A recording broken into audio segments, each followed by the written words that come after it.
Pourquoi les histoires pour s'endormir sont-elles inefficaces? On va découvrir pourquoi ça ne marche pas toujours, avec Lucas qui lit chaque soir. Mais alors, pourquoi certains enfants résistent-ils aux histoires avant de dormir?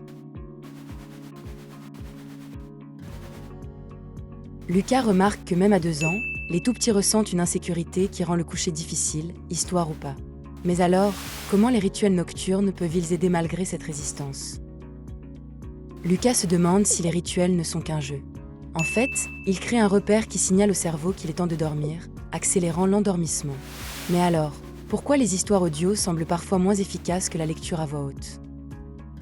Lucas découvre que la voix du parent crée une interaction active qui capte l'attention, alors que l'audio reste passif.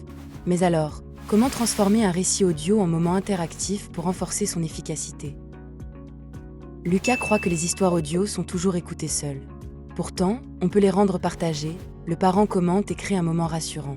Mais alors, quelle est la clé ultime pour que les histoires du soir soient réellement efficaces? Lucas comprend enfin. Les histoires fonctionnent quand elles s'insèrent dans un rituel, deviennent interactives et partagées, créant une vraie synergie qui apaise l'enfant.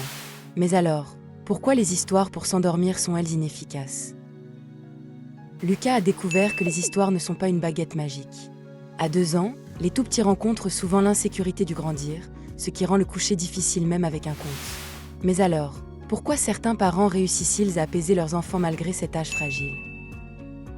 Lucas remarque que les parents qui lisent à voix haute créent une vraie interaction, alors que les histoires audio restent passives. Cette différence explique pourquoi le même conte peut apaiser ou non. Mais alors, comment transformer l'audio en interaction vivante? Lucas expérimente. En insérant des pauses et en posant des questions, le micro devient un pont vers l'enfant, transformant l'écoute passive en dialogue. Ainsi, l'audio garde son pouvoir apaisant tout en engageant l'attention. Mais alors, quel élément final rend le rituel vraiment infaillible? Lucas comprend que le secret ultime est d'ajouter un câlin après le conte, créant un sentiment de sécurité qui scelle le sommeil. Ce petit geste rend le rituel infaillible. Alors, comment appliquer ce rituel complet chaque soir? Alors, Lucas te montre que les histoires du soir ne sont pas inefficaces. Intégrées à un rituel complet, lecture, échange, pause et un câlin, elles apaisent vraiment l'enfant. Voilà pourquoi les histoires pour s'endormir sont elles inefficaces. Elles fonctionnent quand le rituel les encadre. Voilà toute l'histoire, d'un seul regard.